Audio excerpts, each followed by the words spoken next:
Well, could you do that again? Can you do that again? You got cut off. Okay, here we go. 3, 2, 1.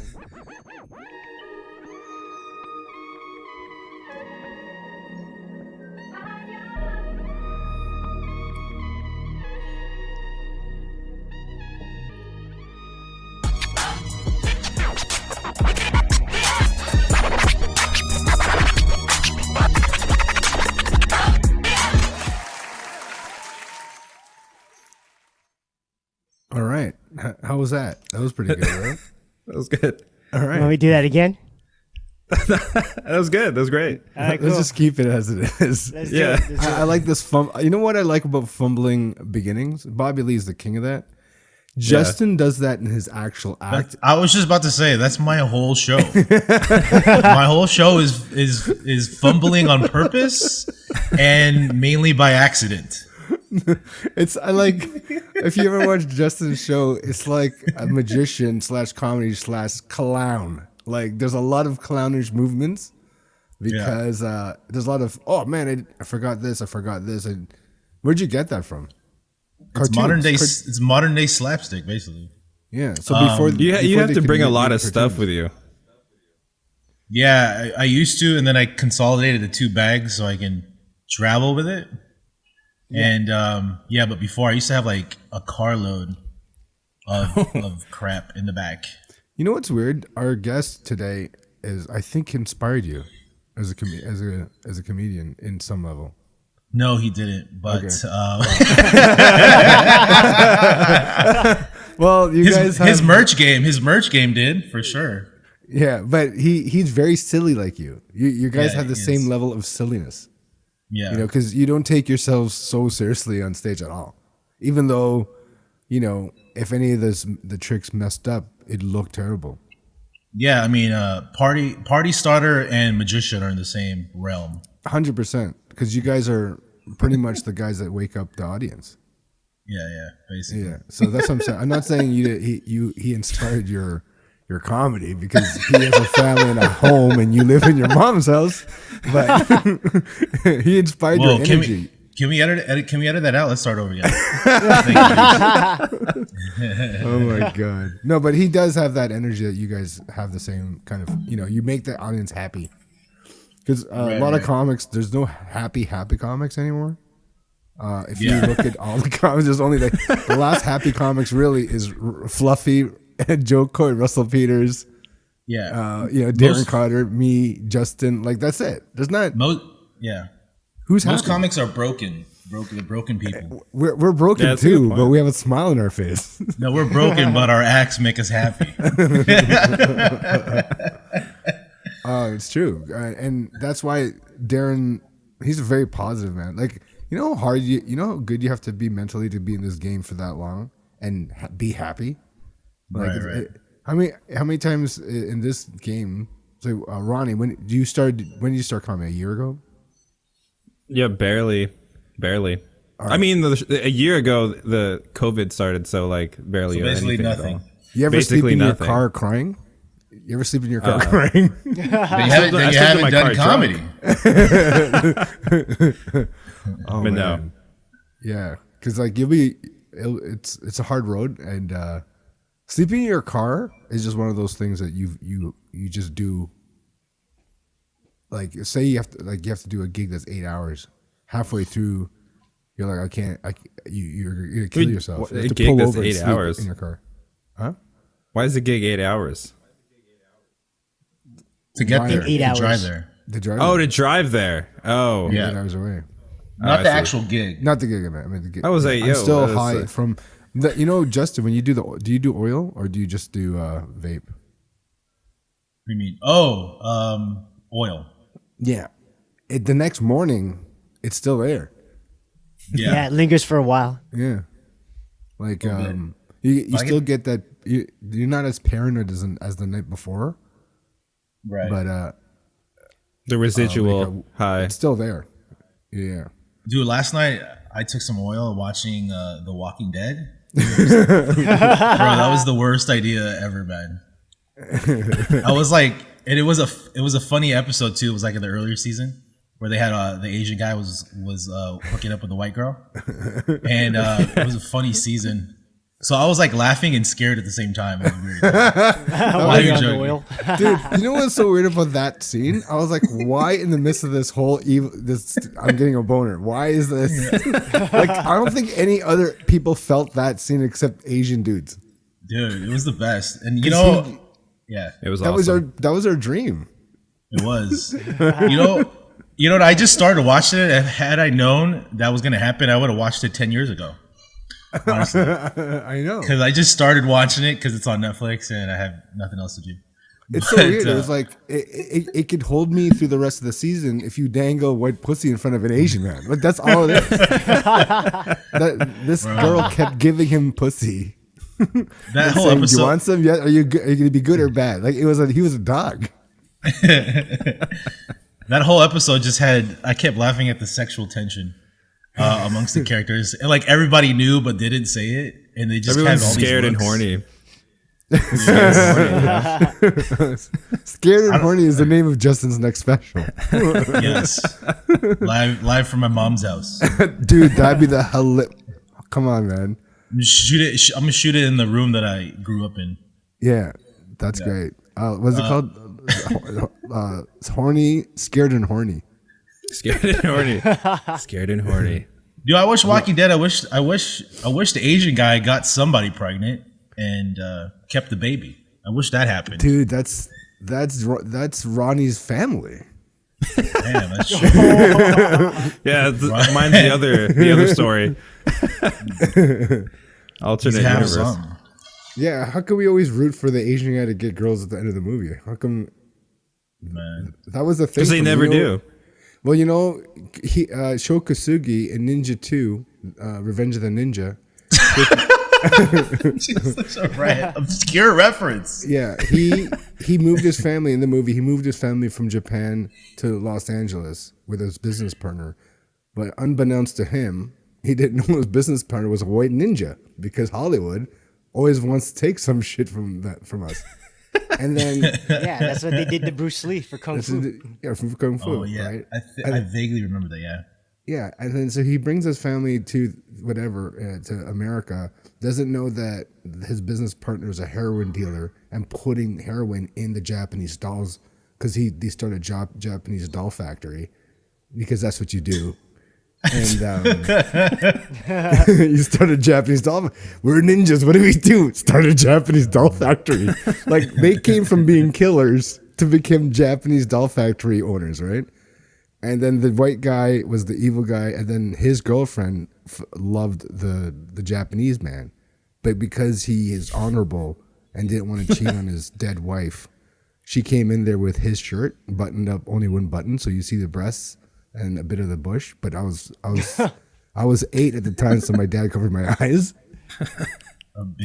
She attacked him like how white girls do, and he grabbed her arms and was like, "No. Get away." And then I swear, me and my brother like, "You loser." You guys had these thoughts when you were 8 years old. I had boners at 6, bro. I had boners at 6. I had boners at 6. When did you had boners? Oh man. I had boners at like 6, but then like those boners, like there's no conclusion to those boners. There was for me.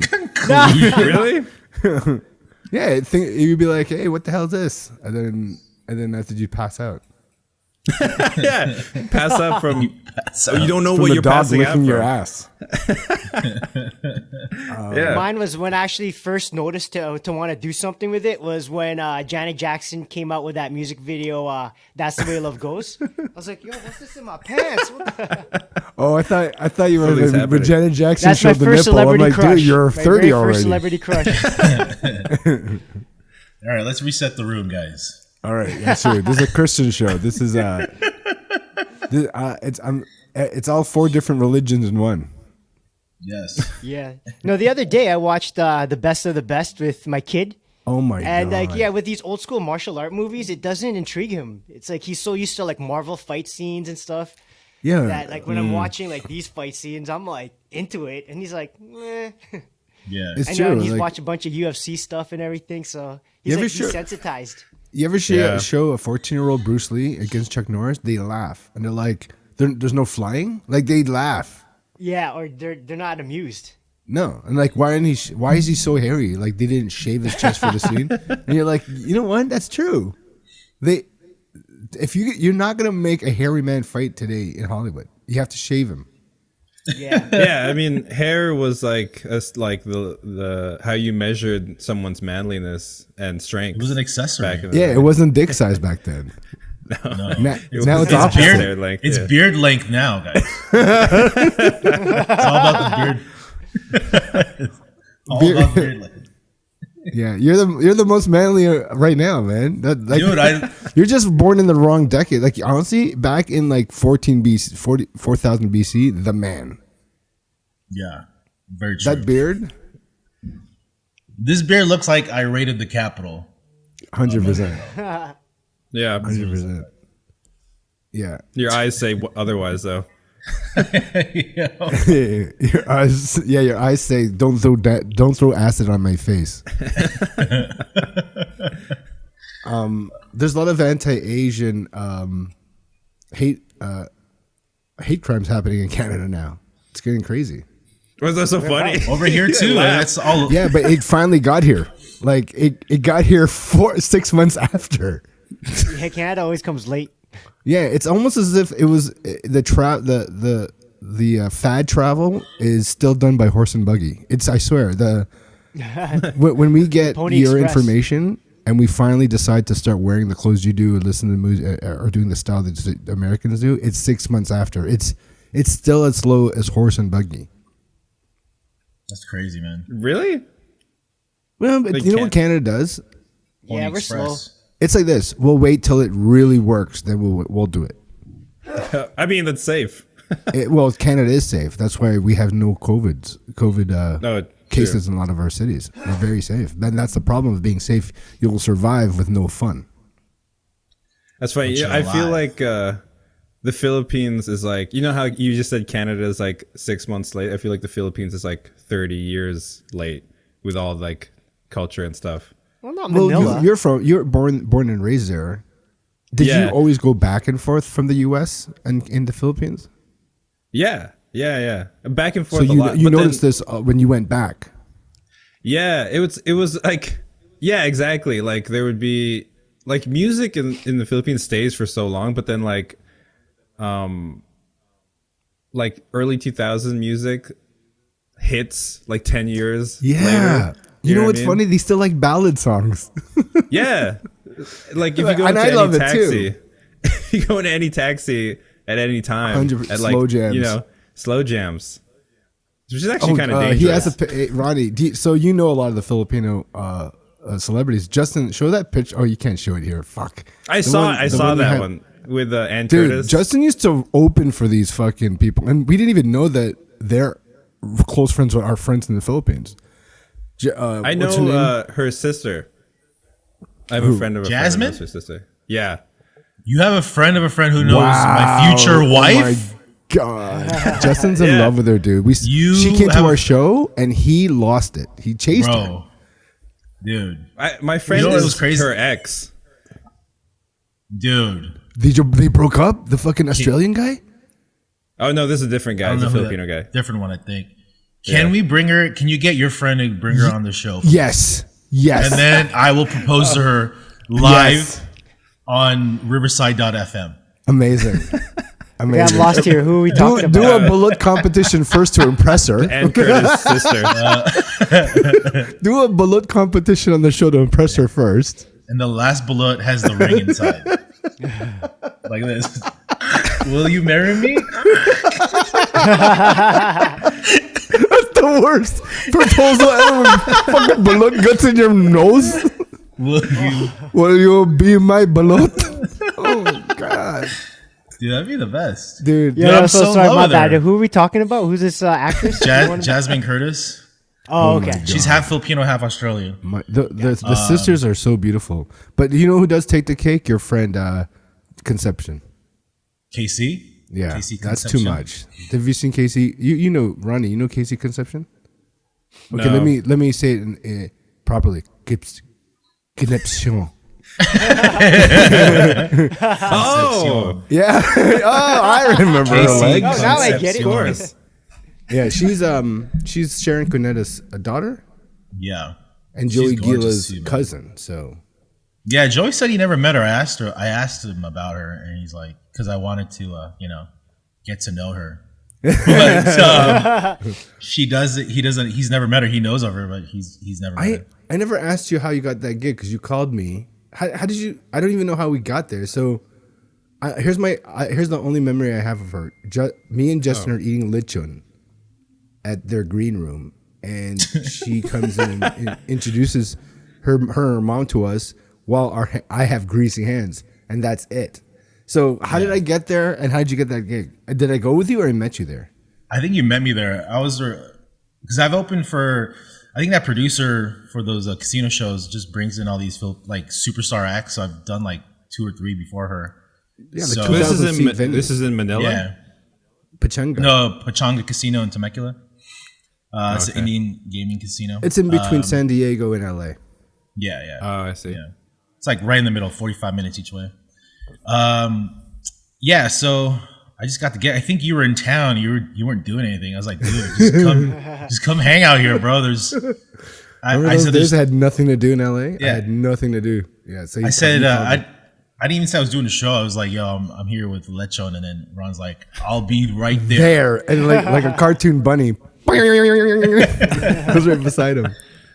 And then Yeah. you were on stage when I got there, I think. Yeah. That was man. She's so cool. She's just so friendly and personable. Yeah, I think And she's talented. I She's think gorgeous. her and Jasmine are unreal. They're like, Dude, yeah, it's crazy how amazing they are. Remember when we saw her in the Philippines at that we were doing that comedy show in the Philippines, oh yeah, and she came Jasmine. there. Yeah, Jasmine Curtis, and she knows some of the other. Oh wait, is local- that Ann Curtis's sister? Yeah. Ann Curtis. Oh, okay. I think I know who she is.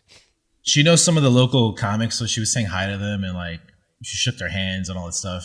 And then she passed by me on the way out, and she was like this. She's like, hey, good show, good job, everybody. She did this, just be friendly. And she walked up, and I was like this the whole time. I was like, He's like sniffing it, sniffing your shoulder. yeah. And then one of the other comics, I think it was James Caraan or something. He shook her hand. I was like, yo, James, dude, she touched my shoulder. And he's like, dude, she shook my hand. And I was like, yo, put your hand on my shoulder. And he did this. And we're like, oh. Immediate orgasm. That was the best, dude. She walked up with some dude. She was with, I don't know if she's still with Australian that guy. No, it was some like Filipino, the dude's family is like a rich political family in the Philippines. Like they got power and money. So she's definitely. Yes, it's always how it is over there. Yeah. and he was light skinned. So he was the trifecta of Filipino So sexuality. did you freak out when we met and hung out with Ann Curtis? Because I didn't know who she was, and honestly, she looks like a cute little emo girl. That's it, right? But Yeah, you mean did you know in who Canada? she was? Yeah, remember we were hanging. Yeah, I knew who she was. I mean, I've opened for her before. So, but you didn't really care. You were like, "Hey, my God, that's Ann Curtis." Because like, No, Challen was like losing his mind. Well, yeah, because Challen is He's wannabe He- fob. He's actually, you know what he is? He's opposite of Ronnie. Ronnie was born in the Philippines and has no fob things. Challen is born and raised in Canada and is a fob. He has an accent. He wants to. He doesn't want to be. He wants to be from the Philippines. Yeah. That's why he was freaking out more. I was like, I already met her. I knew who she was. I've worked with her, so it wasn't like. I think that was his first time meeting her. Maybe I don't know. I Or think so seeing her? because I was like this. Whoa. Hey, that's I go, who's that? And he's like, you don't know who Ann Curtis is? I know, no. And he slapped me like a fob bakla. He was like this. What? Like he did that, and I was like, "You're not gay. You're not fob. Why are you taking him?" And he's like, "That's my style." That's not his style. That's my style. No, that's Is father style? Like it's his lifestyle, not his style. honestly, he's a friend that was helping us do the Filipino comedy tour when we were doing it with another producer, and he got the most out of this tour. He became a celebrity within the FOB community, and was an actor, and so that's crazy. It helped him. At least someone got something out of it. We still haven't got paid for those shows. That was like what 6? That was like 6 years ago, 7 years ago, whatever that was. 12 years ago. We still haven't got paid. Hey man, can Challen pay us? Can we bring him on the show and discuss this? Yeah, okay, we'll have him as our future guest. And honestly, it'll just be you two yelling at each other, and that's all it would be. But it wasn't his fault, man. It was not his fault. He was in the dark. He was in the dark. No, I agree. I'm just saying that to get retributions, that'd be amazing. Yeah. Yeah, that's. All right, I think we can wrap this up. I thought you cut it already. I thought we weren't rolling yet. And now let's welcome Challen to the show. Challen. Hey, man. Oh, my God. All right, so should we say... I think we should say that who we should introduce who the guest is coming. Yeah. Yeah. Listen, this is our 40th episode, and our next guest today is one of our favorite guys to see in the scene. He's inspiration. He's been doing it for a long time. He's an OG in LA. It's Darren Carter.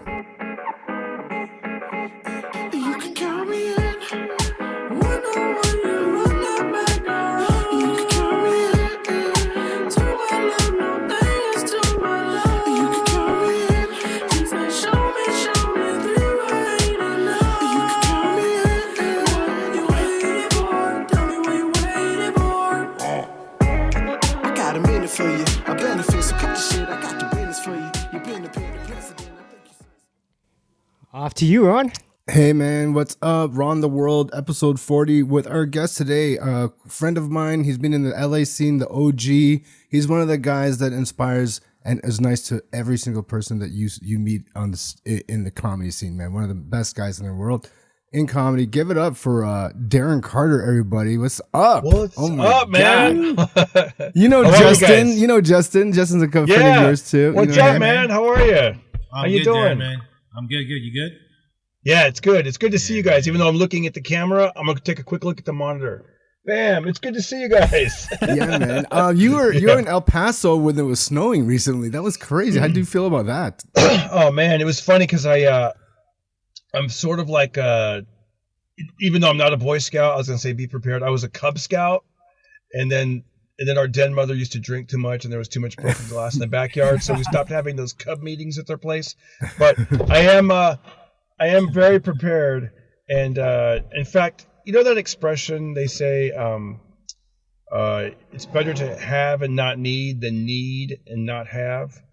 I think oftentimes that's why I overpack. But yeah, I brought 2 giant suitcases, and I had read that it was going to rain. I didn't know it was going to snow, so I purchased like a rain slicker and an umbrella. I was like, just because I'm not going to rent a car because we're so close to the club, but I do like to walk for exercise. I like to go, there's a couple spots I like to go eat at. So yeah, I brought my my umbrella and stuff. Although I never used it because it didn't even rain. It snowed, and luckily I had some I had sweatshirts and layers and the bandanas but my feature act, Brian Swinehart, Swine Time, hey. He didn't bring any of that. He basically had shorts and his clothes for the show. So it was hilarious. On Sunday, we went out to eat, and we're walking through maybe 6 inches of snow, and it was still on the ground. I mean, it wasn't just like the kind of snow that just falls and melts. I mean, it was like icy highways and snow. And so, yeah, he did a mixture of – I had an extra bandana. I go, wear this. It'll keep you a little bit warm. So he looked like a mess. He looked like he had a bandana on his head. He had a blazer on that he would wear on his show, then he had jeans and sneakers, and he was just like freezing, man. And meanwhile, I was pretty warm. I was walking with my, I had my gloves on. Are you from the East Coast or originally from the West Coast? No, I'm from right? Sunny California, but I just, I traveled enough up to Canada and stuff to kind of, like realize like you guys might laugh at this, but I remember the first time I was in Edmonton, Canada, and it was below like zero, and I wanted to walk to a diner because I didn't want to take an Uber because it was maybe like a 10-minute walk, and I'm like, no, I'll just walk. And I actually Googled how to do it, like how to survive in cold weather, and there was a motorcycle rider who lived in Canada. He uploaded some YouTube video, and he basically said like to wear lots of layers. I don't even know if this works. He basically said wear lots of layers. Do some mild exercise, like a few jumping jacks to kind of raise your body temperature. And he said to have some cayenne pepper capsules to kind of heat you from the inside. Who's this? Who's this? Some random guy I found on YouTube. And then the funny part though, stupid. I know. Eat cayenne powder, keep your body warm. That's so stupid. Yeah. And then the stupid part was he said to put Vaseline all over your skin to let the wind go around you, and I didn't have any Vaseline at the hotel, so it was a busy week. No, I'm just kidding. No, I had lotion though, so I was like, you know what, this is good enough. So here's what's bad about that. I exercised, and when I went out there, I felt pretty good for the first 2 minutes. But then, like all that lotion and the mild, I felt very clammy and cold. And then anything that was blowing was sticking to me. It was sticking to my neck and my cheeks from the lotion. It was a bad idea. And when was this? Like you used to work in Canada back in the 90s or 2000s? No, this is not even that long ago. This is like maybe like 3 years ago. So you did our Western run up north, like the I was at the House of Comedy or whatever it's called. Oh, the comic strip, comic strip, the Bronson. And I wanted to go. Yeah, I wanted to go to that place called. Was it called like Jinky's Cafe or something? Or no, that cafe that's up there. There's like this really cool cafe. I forget the name of it. It might be named after a girl, Jeannie's Cafe or I can't remember something. But I remember like I got about halfway, which is only 5 minutes. But then I thought, do I continue or do I go back? And then, it was just weird. Like I ended up walking backwards to the wind. At least I wouldn't have to face the wind. And man, I was just like, when I entered that lobby of that, I was just like, don't talk to me, don't say anything. Let me just get it was, that was like the coldest I've ever been. And you're from California, so it's gonna hit you twice as hard, Like, oh yeah, you're not. I mean, look at that. I don't know if you can see this, but this is sunny. It's Yeah, Darren, I was going to ask, you're in a car. Yeah, I'm in a car. So here's what's happening. So we live in Burbank, but then we also have a place to stay, luckily, a farm near Fresno. It's about 3 hours north of LA. So I'm doing a lot of back and forth, and at the farm, the Wi-Fi is really spotty. I mean, we have like the hot spots. We're out in the boonies, so it's nice. But when it comes to like this kind of stuff, like I can usually do it on my phone. Or what I do is I feel like almost like a guy with a regular job. Like I got my little briefcase and I'll head into town about 10 miles away and I'll use the Starbucks Wi-Fi. And so now I'm in the Starbucks parking lot because you're not allowed to go inside Starbucks and sit down so it's. I remember you're the first guest to broadcast from a car. I know. You know what? You do at these times. Anything is good. It doesn't matter where you are. Your background is your stage.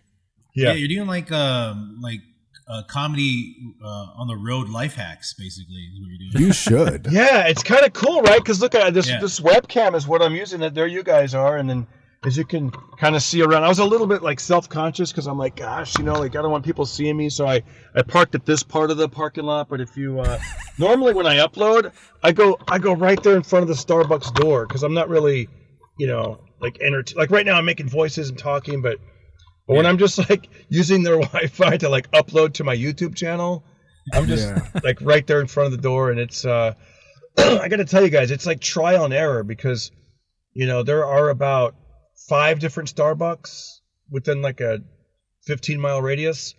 Yeah. So you like I remember in the summer. Yeah.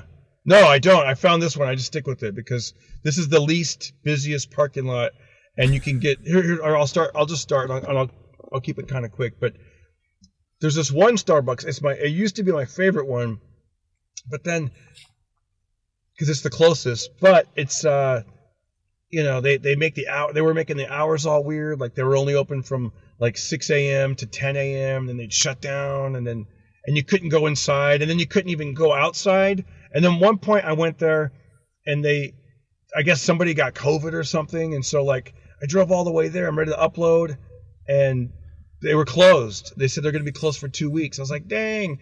So then I kept driving down the highway, and I found another one. But there's too many transients and weirdos, and it gets really hot. Even if you get there like at 11 a.m., this is the summer, it's like it gets to be 100 degrees. So you're out there sunburning and uploading a video, and it's taking forever because it's so slow. And I get pink like that. And I'm thinking, then you start questioning yourself. You're like, you're in this hot sun, even though you have like the hat on. I'm like, damn, is this even funny? Is it worth it to get sunburned like just for this unfunny video? Like you're just like, you start questioning stuff because it takes. Our lives as comedians, we have to learn to adapt. So what's weird when COVID happened, a lot of comics were like, well, I can roll with this because I'm used to being alone. I'm used to being, more, adaptable. Did you find you felt that way when COVID happened? Like, were you like, you know what? I could work around this. I still know where I can play. Like, could you play? You're still working, Nobody's really I'm still working. It's funny. It's like I said, then I found other Starbucks, and then some, they wouldn't let you in, but I'd be outside holding it because at least I'd be in the shade or protected. And then and also there's this other Starbucks I was using, there's only 2 spots that you were close enough to get Wi-Fi, then the rest you couldn't even get it. But this one I found, and I'm like, oh, pretty much anywhere I park I can get. Yeah, so you always overcome it. And then, you realize like a lot of stuff you've been, as a comic, you're like, oh, you've been kind of putting off. Like, oh, I'll do that when I get, on a rainy day. Well, I mean, listen, man, it's been almost a year. So you got, anything that a person's wanted to do, you better do it now because before the machine goes and so yeah, I've been going through like hard drives and finding little clips of comedy or pieces. You're always posting good stuff. You always keep up with the post, man. That's good. Like it's a young game, but you're still up there with the young kids, man. You know what you're posting. Thank you. That's what I said. I didn't want to be. I also was reading this book, like the history of comedy. It's by Cliff Nestoroff, and they talk about a lot of transitions, things that happen from vaudeville and then when they transitioned into like the silent movies. A lot of those comedians were like bummed out that the silent movies came on, and then when then the movies turned into like talkies, or when comedians, they said during the Depression all these big beautiful theaters were just empty, and they could only bring in maybe like 20-30 people. Kind of reminds me of nowadays a little bit.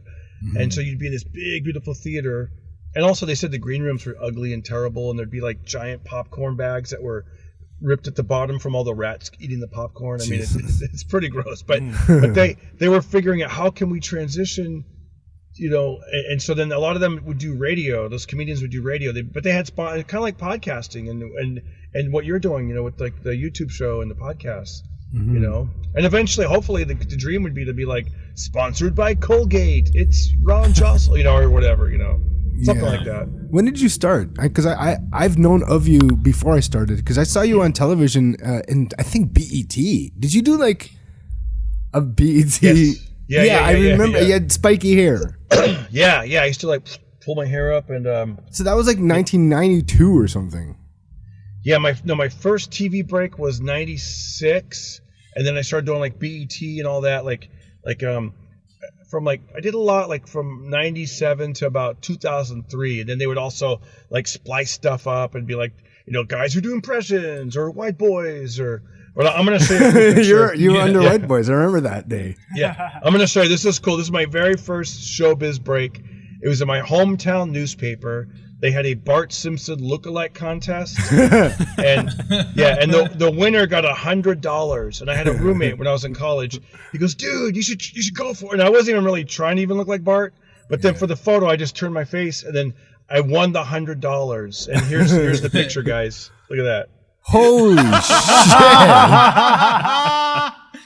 Wow! Holy look at that. Shit. Yeah. Amazing. And then my joke on that is I said, the money's gone, the contest is over, and I still look like Bart Simpson. And I kind of go like this. now I look like Homer Simpson, right? Like, dude, what a funny meme. Please make that meme. That needs That is- to be- yeah, from that's so Bart true. to Homer, oh, it's hilarious. I What know. a great meme. Oh my God. But yeah, I started comedy, like, messing around, writing stuff down back in like the late '80s, like high school, college area, and then started hitting the stage like in '89, and then my first big outside of my comfort zone, like leaving my hometown, was in '90. I worked at I got a job doing comedy at a theme park, and Wow. it was, yeah, they had this idea. We're gonna have atmospheric performers like jugglers, fire breathers, ventriloquists, a roving stand-up comic, and That's the worst. dude, it was the worst. No microphone, no speakers, and Oh, God. I was around the same people. I was like a young kid, I was like 20 years old, and it was really just weird, man. It was yeah. Then eventually they're like, you know what you need? You need like a costume. That's what. So then they had me wear like tight blue bell bottoms, and I had to wear like a blinking bow tie, and like I'm a comedian, whoa, and, yeah, they were like, when people ask you for directions, just give like like little funny answers. Like they'd be like, which way is the demon roller coaster? And I was supposed to go, it's that way. Yeah, I remember they they made me get a haircut for that job. Back then I had a bit of a mullet, and your hair wasn't supposed to touch your collar, so they just cut it right there in the office. Yeah, that was it was a different time, but it was great because you did like a bunch of 15-minute shows throughout the day, like, and roving and. Let's. I want to ask a few questions, just because I've seen you so much, and when did you start getting into the clubs in LA? We're talking about Factory, Comedy Magic Club, Store, Improv, and Ice House. When? Okay, so I became a paid regular in 1995 at the Comedy Store, and also earlier that year at the Laugh Factory. So that was like pretty exciting time to become like paid regular both places. And I remember somebody had called the Comedy Store, and the phone guy, his name is Steve Moore, rest in peace. They were looking for they go, hey, do you have Carrot Top's number? And the guy goes, I don't have Carrot Top's number. They go, but I know another comedian with bright orange hair. And so I auditioned for this movie. I got the call back, and then I booked a movie. It was a martial arts movie. It was kung fu. I was just like I played a stoner, just a witness to like these guys fighting. They'd go to my face for reactions, like whoa. And that movie was called Savage, with I think his name is Oliver Gruner or something like that. Oliver Gruner. I don't know. He's like a martial arts guy in the 90s. Yeah. And, shout out in case he's watching. But yeah, things happen pretty quick. And I just thought that that's how things went. You don't realize like, oh, it's a long time and there's ups and downs, hills and valleys and that kind of thing. How was the comedy, the audience change from 95 till now? Because you still play them. You're one of the guys that always play all the major clubs still every day. Has it changed in audience? Yeah. Do you feel your act had to change with them? I think that my act, you just kind of like, as long as I think you're doing, what you're going through, and like in other words, in the 90s, I was talking about like growing up and just silly ideas like, hey, if you ever get robbed, do this, and then I do some really, or hey, what about that video game commercial? And I just get real wild and show off my, like sound effects and stuff, and then. As time has gone by, I've learned to like take those same little skills and talents, but then make it more like, as opposed to like make believe comedy. It's still make believe, but it's more like grounded with like, basically I'm reinventing stuff like that, like what I just said. Hey, if you ever get robbed, I used to be like, I was telling my buddy this. I go, I'm basically doing the same joke, but I've just made it fit me better. Before I'd be like, pretend that you turn into a devil, and I'd be like. And I'd act all crazy, be like, I love cheese or whatever, just some dumb thing. And then, so now what I do is I say, hey, if you want to stay in a relationship for a long time, never say these two words. And if you know the words, say it with me. Never say calm down. That's right. And then I go, it's like time will stand still. It's like you push that big red nuclear button. So then I become, my wife, where I'm like, hey, honey, you need to calm. And then I just slow it down. Wow. You need to calm down. Wow. And then I just have her turn around. I took it from the make-believe to like, hey, wouldn't it be crazy? Or to, like, don't do this because this will happen. And she's like, and I just, you know what I mean? Like, I make it personal, as opposed to just...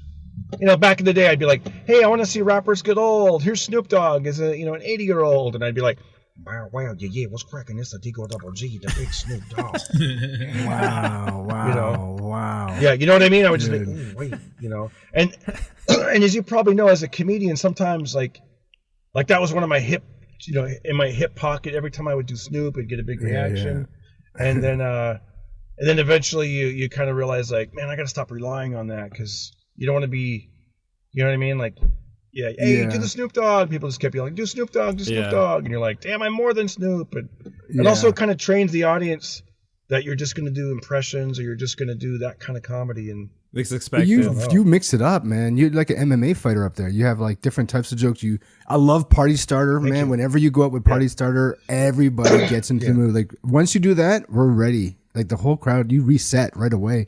How did that happen? Because that's a fun thing to do, man. It's a fun thing to watch. Thank you. I do like to start the show like that, where it's just totally different. I just go all the way out, lots of beatboxing, and for people that haven't seen, I don't think I have it with me, but I usually have a. I love this dude, Ronnie. If you haven't seen, he has a whistle. Oh no, a flashlight. Flashlight. Yeah. So I do like the secret reveal, like it's right in my pocket. They don't even see it. And I'm like, are you ready to start that party? And then I go, let's do it. And I do a little scratch. Love it. I do the motorcycle. And then out of nowhere, the light comes out.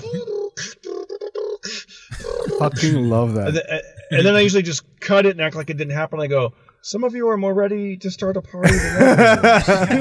Just like, The funniest is when they're still not ready, but when you do it, it makes them ready.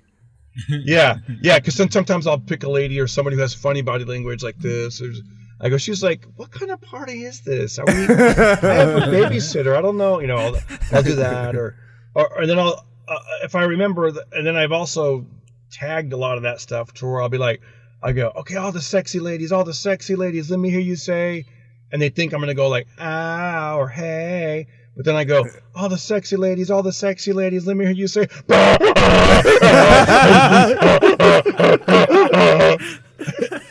And I just milk it. I'm like, when I say, you say, and then. I love how you let yourself go on stage, man. Most comics can't do that. You let yourself really go. You know what? That was one where I would just commit. And then, of course, every now and then you get those doubts where you're like, oh, maybe I shouldn't do that anymore. And then I actually was at the Comedy Magic Club, and Greg Hahn, he does all these corporate gigs and these a lot of great gigs. And he goes, Darren, and he's a silly guy, and he goes, he's even sillier than me. Like he does a bit where no way, impossible. Yeah. Impossible.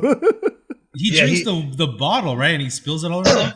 Yeah, he has exactly. That's what I was gonna say. He has a non-alcoholic beer, and he goes, "Hey, if the cops ever pull you over, I just pour." And he goes, and he literally will take a non-alcoholic beer and just pour it on his head and be like, and like starts, I'm having a good time. Then he'll take his collar and be like, and he'll take. I don't know if he literally does this or I'm just imagining. He'll take the chalk at the when you go to the gym. And he's like, I'm just chalking up, and he has all this chalk fun.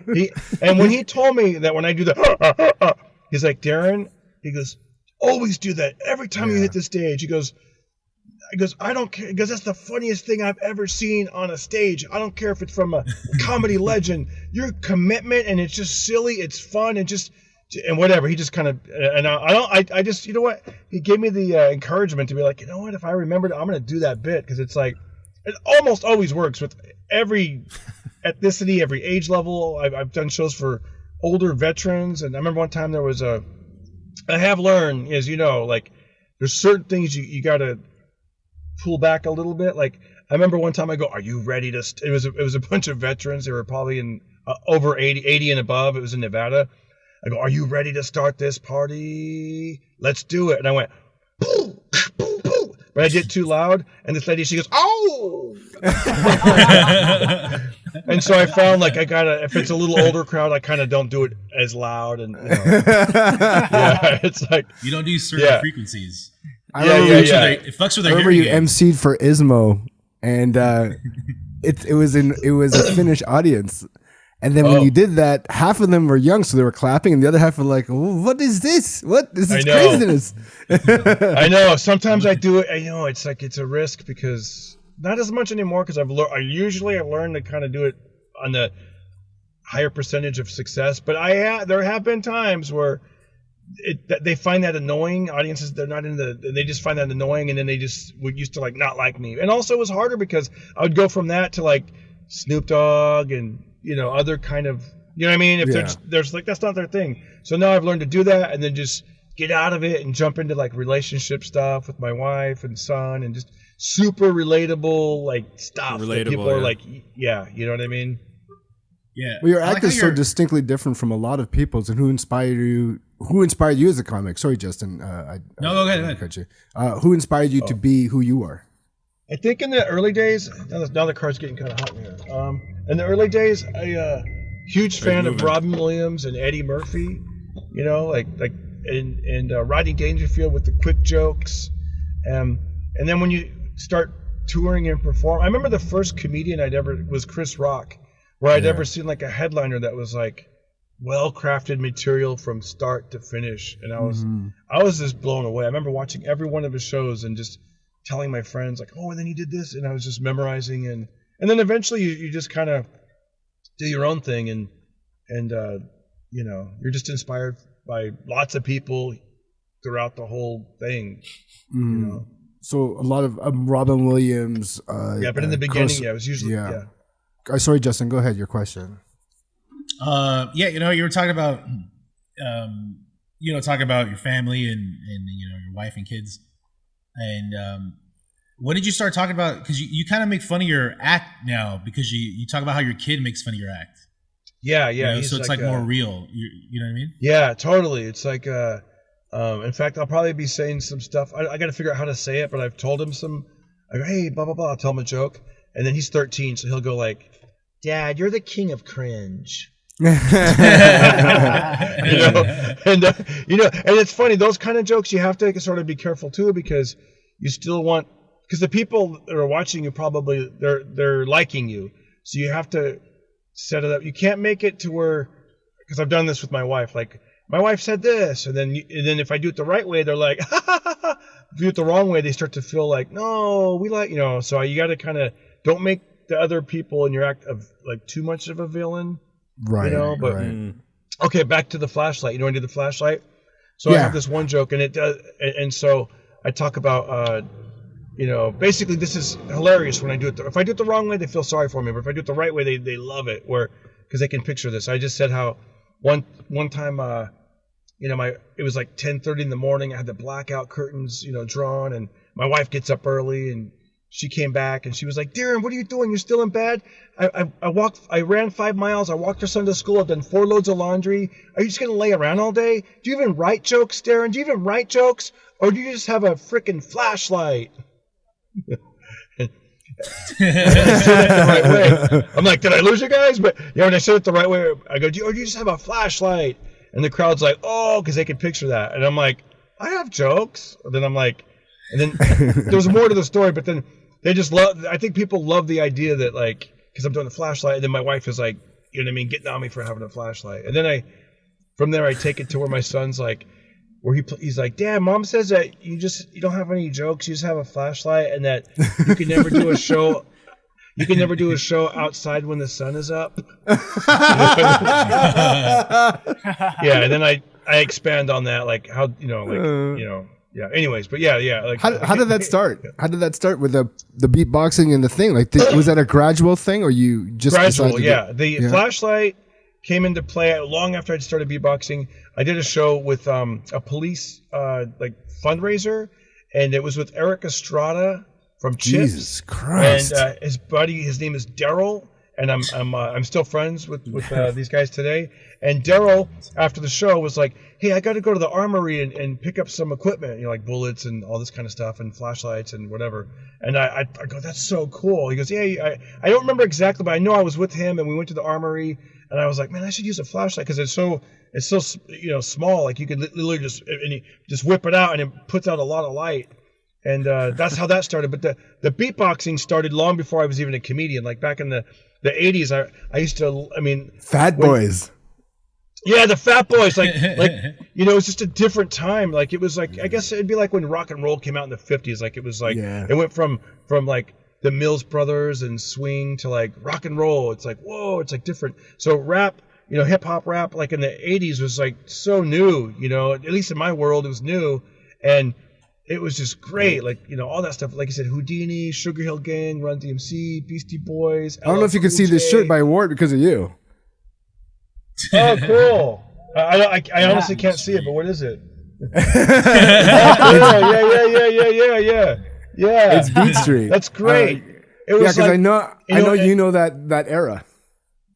Yes, and it was so funny because, like I said, it was so new, and I didn't have patience to learn an instrument, but I was like, I thought beatboxing was really cool. Like, how do you guys sound like a radio? Like, just that, it just sounds like. Let me do the mic group.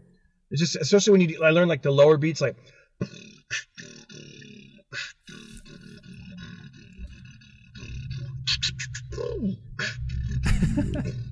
I don't know how that sounds, but I love that shit, man. I was a big beatboxer back in the 80s too, because I was fat. So cool, the man. Best, man, right? And then you learn how to do like the hi hat, like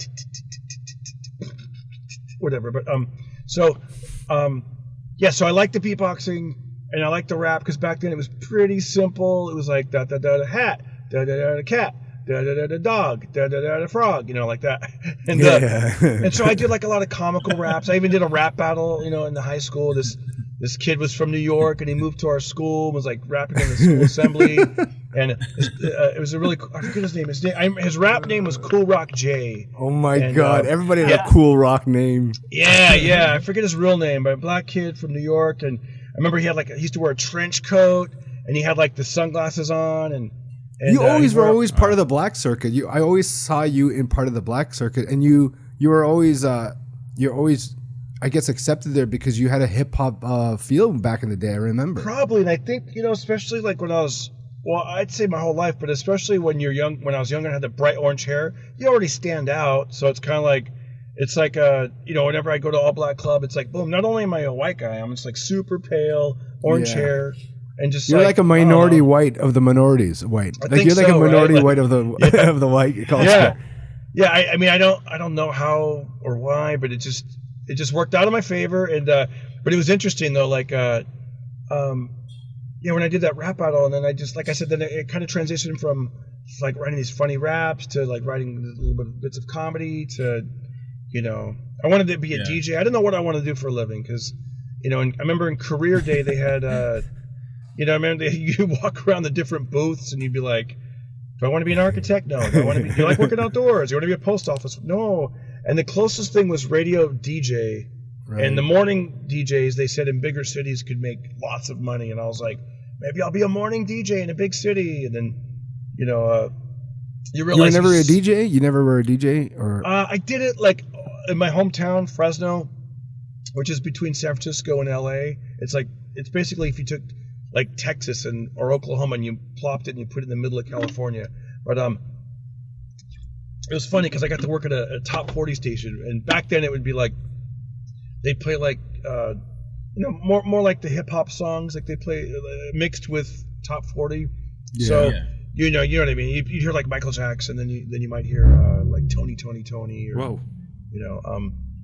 But I remember just having the headphones on, and I'd be like, "Hey, I'm Darren. They call me Daron. It's all let me like a leprechaun.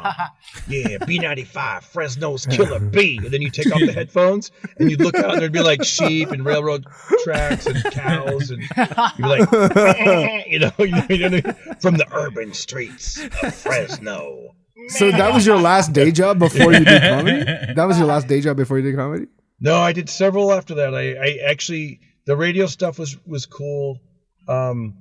then I remember I actually stopped doing the radio for a while.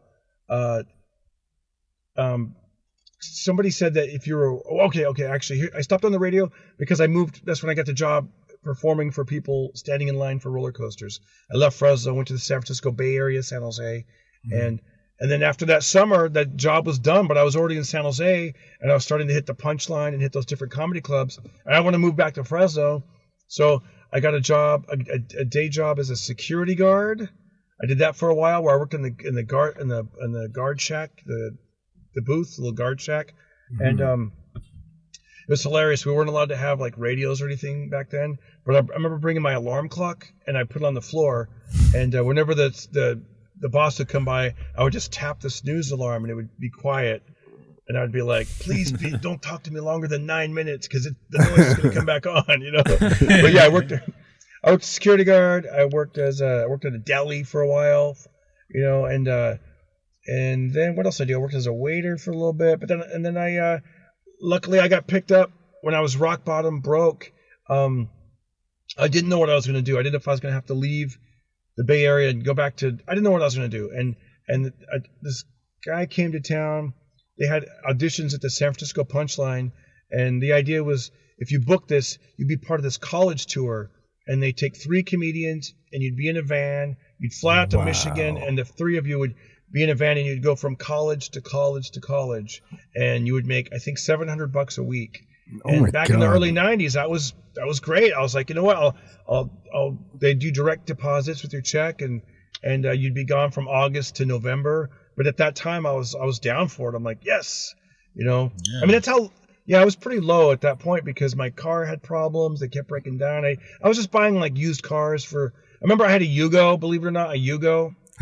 And I was doing those triple runs where you're driving around Oregon, Idaho, and then I remember me in the feature, or no, I was featuring, and the headliner, we were driving, we left the Bay Area, and the car just, the engine seized, everything broke down, and I remember the mechanic was like, you know, that car is just done, but we bought a car off the mechanic for $350. We pulled our money together to get us to the next gig. I know, dude, it was just. I know, to get us to the next gig, and I actually held on. It was a Dodge Swinger, and I hung on to that car for a while. My God. And that car was breaking down. And literally, that's what I said when I didn't know that I had booked that college tour. I remember riding my bicycle to the nearest Denny's, and you get your free birthday on Denny's.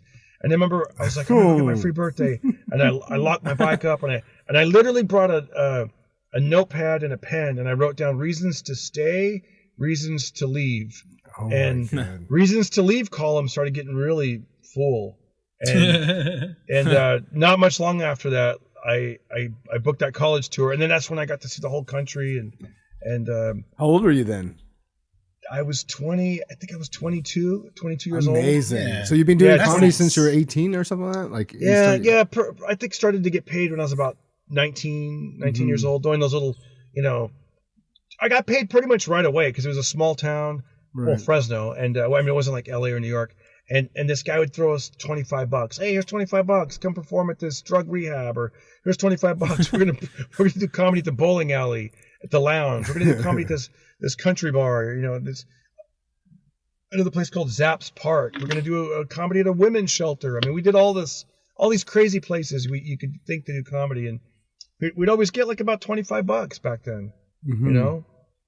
What was that? Was that park that you performed at? Was that Great America? Where you did walk around comedy? Yeah. Back then it was called Marriott's Great America. I don't know what it's called now, but it was.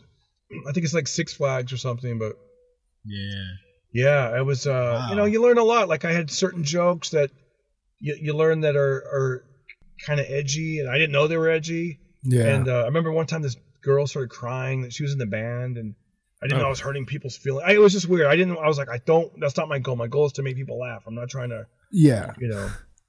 All of us are, and you know the people that we hurt, we don't mean to, but sometimes you have to go. Do I still do the joke? Because 90% of the people laughed. What do I do? Yeah, exactly. You know? So it was interesting. Then I lived in San Diego after the tour.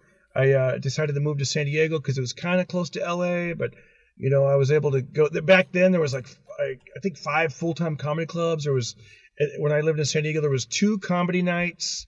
There was one in downtown. There was one up in Oceanside. There was a Comedy Store in La Jolla. There was the Improv.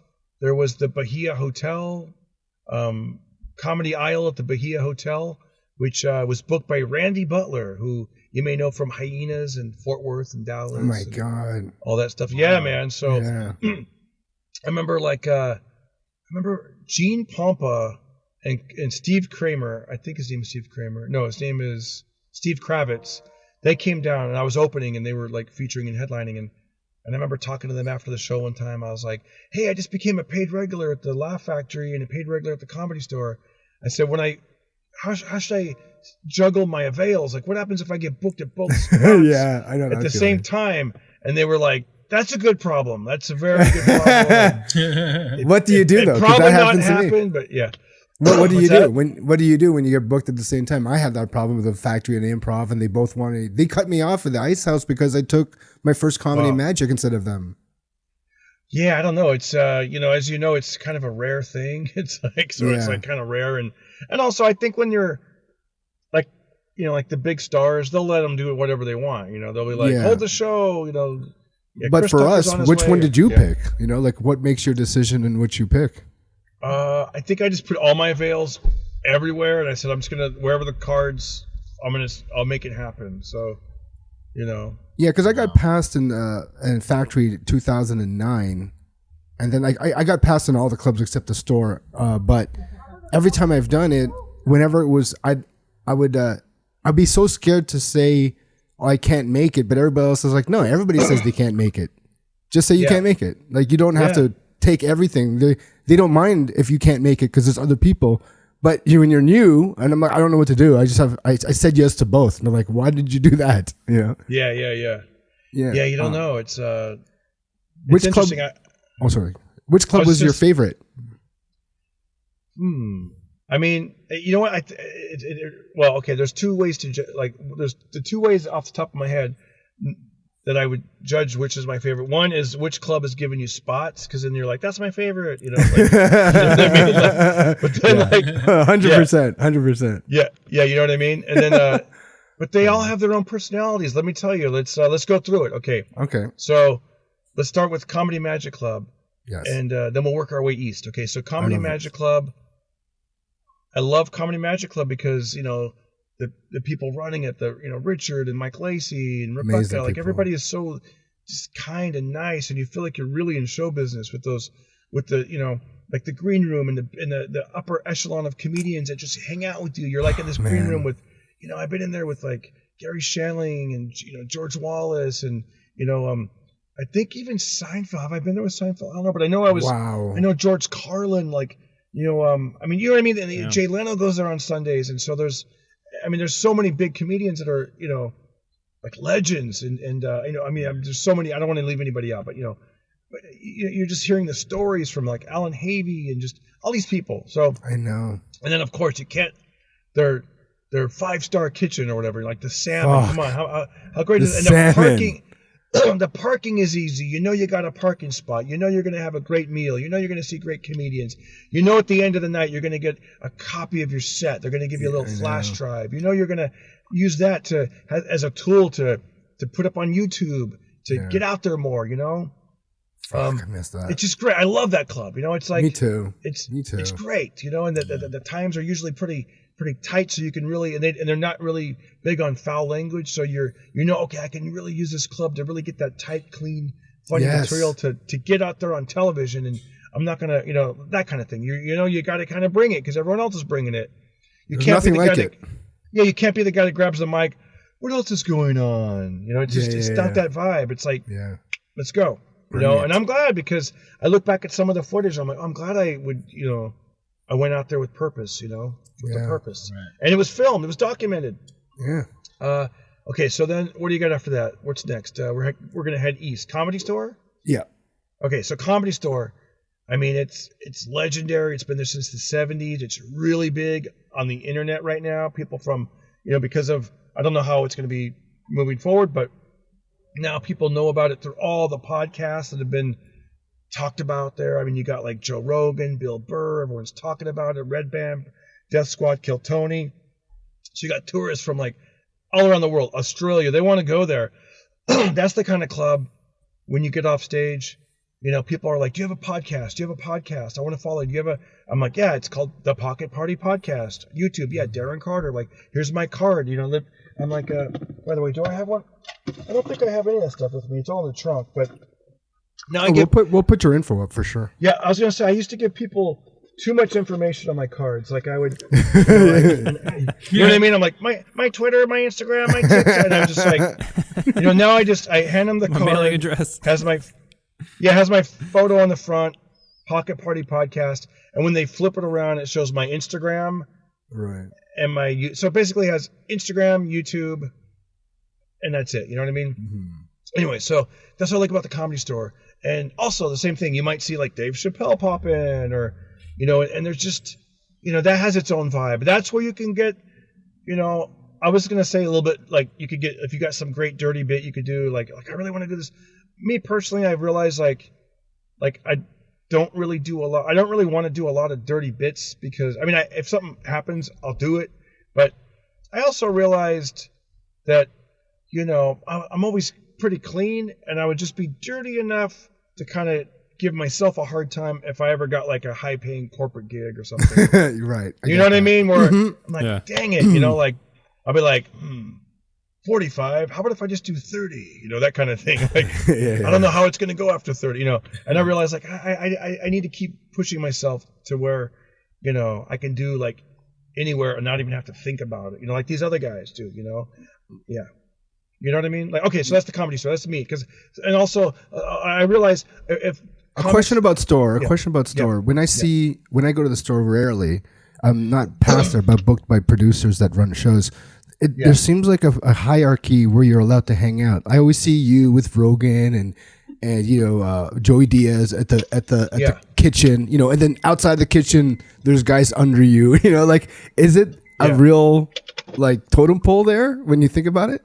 I think so, and that's nothing. But you're a guy like you would be totally cool, especially when you see like a fellow like, hey Ron, come over here. You want to see the VIP room? I think what it is because there's like, what's that word? No barrier to entry. So like anybody from what you just said, these top dog legend, multi-million-dollar earning touring comedians are, anybody off the street can just go to the Comedy Store. Like literally a bum could just be like, let me see, I can't really act. I can't really be in a movie. I can't really play an instrument, but I can talk and I'm funny and I do drugs and I think it's some wild shit. So anybody can just walk in, right? There's not even there's barely a security guard there because of your ID. Those guys are there. So they, you gotta you don't want just a guy like that who could be nutso just wandering around the VIP and it's, you know what I mean? Like you wouldn't see that. You wouldn't see just random guys mingling with like, who's that group that sings "Welcome to the Jungle"? I forgot their name. Guns N' Roses. Yeah, whatever. Yeah. Gosh, I need some of that Starbucks coffee. I need to stop just hanging out in their parking lot. But you know what I mean? Like, yeah. So there is a little bit of that. And, the general public and up and coming comedians can hang out on the patio. They can hang out in the showrooms. There're just a couple places where, and I appreciate it, where they're like, man, they need, comedians sometimes need just a place to be away from everything just to get their thoughts together before they go on stage. Yeah. That's right. And then the next would be, would you say store, after store, let's talk about Factory or Laugh Improv? Factory. I love Laugh Factory. It's right next to Greenblatt's. I love going to that deli after the show. Me too. Yeah. That is a great show. That's a great club because they have less comedians. So like Comedy Store might be a really long night with like all these comedians and the crowd, they'll stick around for 2 hours and then they'll leave, but then more people will sit there. But Laugh Factory, it's kind of like turn and burn. We got like an hour and a half show and then, all right, the next hour and a half show. So you got usually, especially when it's busy, the crowd is just electric. They're like just packed, like, yeah. And there's always a chance that the Laugh Factory, not all the time, but like that they'll be filming and then they'll upload it to your YouTube channel. So sometimes they'll take a hot 4 minutes and then put it on the YouTube channel. And the next thing you know, you're getting even more publicity and all that good stuff. Every now and then, like I remember one time what's weird, what could be weird about that is, let's say people go to Laugh Factory YouTube channel, but they're there because they love Dane Cook and Chris D'Elia and Dave Chappelle. Mm-hmm. But then here comes Darren Carter on a Monday night with like 15 people in the crowd. I see you rock it. I see you rock it after those guys. But I know, see, here's the thing. That on YouTube, though, on the Laugh Factory's YouTube channel, they'll show like Dane Cook, packed, sold out room Saturday night. And then the next clip, Darren Carter, 15 people on a Monday. So the laughs are less, the energy's different. So I did have to, that was my first foray into the world of negative comments. You know, that was a little hard to take at first because I did like my motorcycle bit and people were like, this guy just trying to do motorcycle. You know, it was just like, ugh, you know, and that was weird. The comments. Yeah, that was the first time. Yeah, it's hard to follow. It feels like the factory is a place where it's hard to follow people because they're there to blow it up more than any other room I remember. Yeah, man, it's just like this. Like, who's a hard guy? Who's hard to follow for you? Like, who'd you go, man? First time you get past at the factory, that's a hard fucking show because they're gonna stack it. You know. I think one of the hardest shows. There was a comedian. God rest his soul. Look him up sometime. His name is. You guys that are watching this, look up Mitch Mulaney. I don't know if you remember Mitch Mulaney. He passed away. No. Young guy. Yeah, he had his show that he was a teacher. That sitcom. Yeah, it was called Nick Freno. Yeah. Nick Freno. Now Nick. I'm sorry. Mitch was a white guy, very handsome, had his way with the ladies. Used to be on the Wayans Brothers show. He played a character called White Mike. He was the kind of guy that would always get like development deals, like 300,000. I don't know, lots of money, lots and lots of money. He had a house in the Hollywood Hills. He was only a couple years older than me, but when I started up in the Bay Area, I would be emceeing. He jumped up to headliner. This guy had like that swag, and he could for 20, especially 20 minutes. He was known for just crushing. Look him up sometime on YouTube. Look up Mitch Mulaney. Yeah, I remember. So he really perfected, and he learned early how to. He's just great, man. Like, he'd be like, I talk to this black girl. I was like, hey, what's up, Tracy? She's like, my name's Tressai.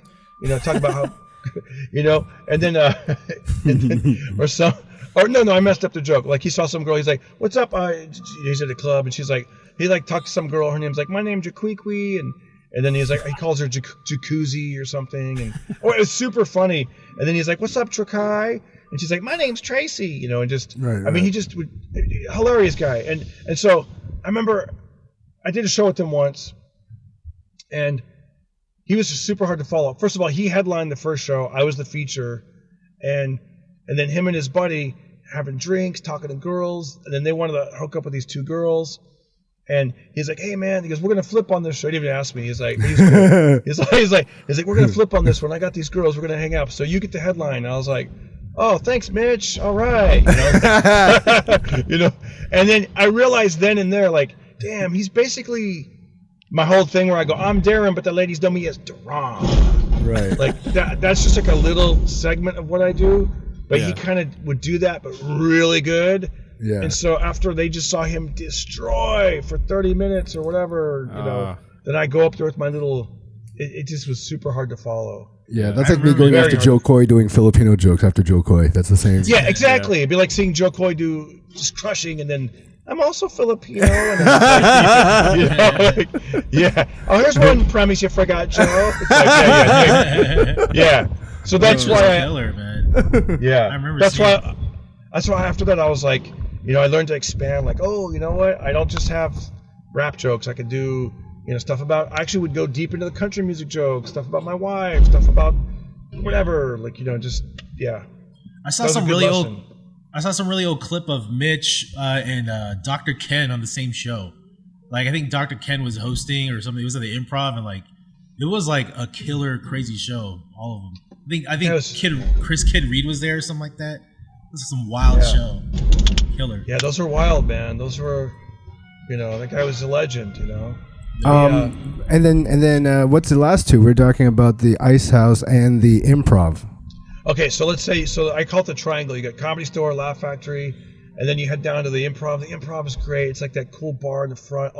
It's almost like Ground Central for comedians that, to hang out. You never know who you're going to see. You walk in there. That's where you also see a lot of big celebrities. That's really more of a, that's where you would see like Seinfeld. You would see like Louis C.K. come in there. You'd see, I've seen Louis also at the Comedy Store, but like that Hollywood Improv has a totally different vibe than all of the clubs. Like that's the room where you feel like somebody in this crowd might be in the industry and could make something happen for me. Which that's the truth. It happened to me more there than anywhere. Any TV I got was because of the Improv. Stuff like that where they're like, hey, one time this lady was like, I'm Gary Marshall's assistant. Let's set up a meeting. I mean, you have those kind of things happening. I remember, and also some disappointments. I remember one time I did a showcase, and you walk off the stage, and you know how it is when you're like an eager comedian. You get off the stage for the big showcase. All the different people from the industry are in there, from different walks of life, from their whatever they're doing. Excuse me. And I remember this lady came up and she gives me her card. She's like, I'm booking a pilot. You would be perfect. And I'm like, nice. And then she went on to tell me that it was for like AM radio or something. Like it was like a local radio station in like, Santa Barbara or something. And that's the thing too. Like, oh my God. The longer you do this, the more you realize, like, just say yes, because you never know what could lead to. At least in the moment. Don't be like, radio, that's bullshit. Anyways, here's your card back. Save the environment. Yeah, I love the Improv Hollywood because it does make you feel more the nostalgia part of the Hollywood vibe. Yeah, like a lot of the other ones are kind of historic, but this has the Hollywood vibe. And the Hollywood Improv has been really nice to me too. Like they have like the upstairs. They have at least before COVID, they turned like Bud Friedman's office into like a podcast room. So I'd go up there and do my podcast in there, and they want to really groom comedians and be a part of the family, and they have like their green rooms for comedians and. They were built. The last I saw it, they were building a staircase from upstairs that it would kind of spiral down to the stage. Like it was just, I don't know if you saw, but the last time I saw it was like basically a year ago, like last February. But wow, I mean, I didn't know that. That's another place that has great food. Like in Hollywood, that has great food. Yeah, you get half price as a comic there, so that's pretty cool. Yeah, you get half price, and just like you see comedians that you haven't seen for a while, maybe because you guys are all on the road. But if you go down there. And then what's the next one? Ice House. Ice House Comedy Club. Ice House is great. It's parking is going to be easy. You're not going to have a hard time parking. You're going to get a copy of your set. With they got cameras set up. It's like another. It's out of Hollywood, so it has like this cool feeling of like just regular blue collar people are there. I've done a lot of tapings there. Like whenever they film, a lot of times I film there, and those are great because the audience, like I said, they're a real audience, and you're gonna get that real like laughter and stuff. It's almost Hollywood road feel. Yep, it's like Hollywood but more road. Yeah, it's great. It'll be interesting to see what that's gonna be like because the new owner, like, he's part owner of the Lakers, or he does own the Lakers. Yeah, something like that. So I don't know what kind of changes. Well, the history of that place was like it opened in the 50s, right? Like Carson played it. Like it was like one of the very first comedy clubs. Is that right? It was a folk music club back in the day. Yeah, I remember even hearing. I remember listening to Joe Rogan's podcast, and David Lee Roth was on, and he said they used to play there back in the day. Back when they said that. I think they said Bob Stane, when Bob Stane I think owned it. They would. Yeah, he said that they would announce from the sound booth our next performers, like that, and then the bands would go up there and do their thing. Kenny Rogers was there a lot. Oh, really? That's cool. Kenny Rogers was there. Yeah. So we've gone as far as Ice House. Now let's circle back. We're on the 210. We're going to head back towards Hollywood, but we're not going to go into Hollywood. We're going to stop in Burbank. Now Burbank has Flappers Comedy Club. Have you done Flappers? Yes, I've done a couple of shows there. Barbara likes me, so she gave me avails. But again, if you don't jump on them quick, you got to re-showcase. What I like about Flappers is great kitchen, delicious food. They also have salmon. They're like in some respects, they remind me of a mini version of the Comedy Magic Club. It's like Comedy Magic Club's on the ocean. Flappers is in Burbank. In fact, Richard goes there a lot, like back and forth, and he's tight with them. And Flappers, they have cameras and they film you, and they get great footage, man. It's like a little hidden gem because great footage, great audio from your shows. It's just fantastic. It's very cozy there. Once you get in, they're super friendly and they're just very friendly. But then again, it's kind of has that Comedy Store feel to where lots of first-time comedians go there, and so it does have a little bit of that going on. But you also, they have those special shows where like Jeff Garland from Curb Your Enthusiasm is headlining, and they even had Kevin Hart headline there. Kevin Hart. Really? Wow. Yeah, Kevin Hart did Flappers in Burbank. And you know what? Do you know that little small room, the Yoo-Hoo room? Yeah. That was Kevin Hart's green room. They made that his green room. They cleared out everything. That was his green room, and he went straight from there to the stage. Yeah, it was unreal. like something like sold out shows, like Kevin Hart, man, Jeff Garland, like I think Jerry Seinfeld. He's played there a few times. Seinfeld, like, and they don't really announce it. They'll do like one tweet, I think, or one little quick thing, and then boom, it's just sold out. Like that's the power of like being a legendary comic. Wow. Okay, so you leave. And by the way, plenty of parking. At first, you might not think because you're like, usually people tend to go to that one parking garage directly behind Flappers, but there's all kinds of free downtown parking at the mall parking, and just there's easy free parking, and you don't got to valet your car. That's another thing. Let's move over to what's next. Haha Cafe. Do you play Haha Cafe? I love Haha's. I love it now. Like I play it every Saturday or Sundays. Haha's great. Yeah. What do you think about? I like the new location a lot better. I like the old location, but I love the new. Love the new location. It almost seems like it was the new location is the old location without a better square room, like a better seated area for everybody, because it was uncomfortable compared to how it is now for the audience. Yeah, the audience is seated better. There's no corners of corners and stuff.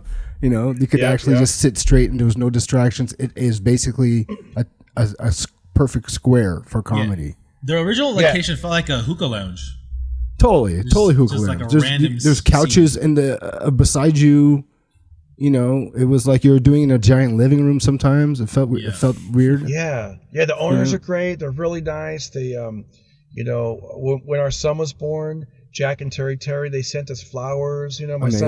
My son's half Armenian and Jack's Armenian, and we have a connection. And they're just. It's just a great mom and pop club that's just like it's great, and you got like the. Back in the day, the other location, I remember seeing like Farrah Fawcett came to the Haha Cafe to watch a show. Really? And it's like, that's what's great about LA. I mean, I'm trying to think of some other big time celebrities that have.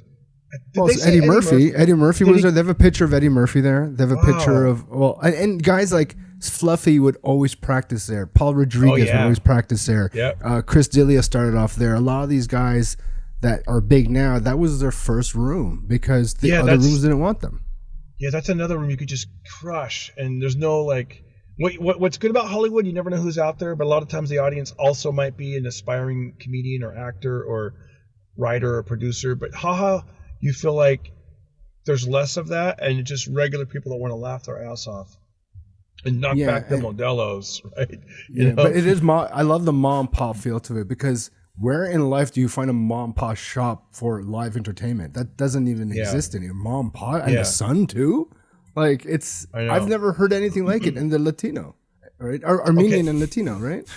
And let's do real quick. We'll a few of the outer lying areas. There's the Brea Improv, the Ontario Improv. Love those clubs. Those are great. It's like you're on the road, but you're only because there's 2 hours of traffic to get there. And, the Irvine Improv, awesome. Yeah, you're feeling great. Then there's the one up north, Oxnard, the newer Levity Live, Oxnard. Yeah.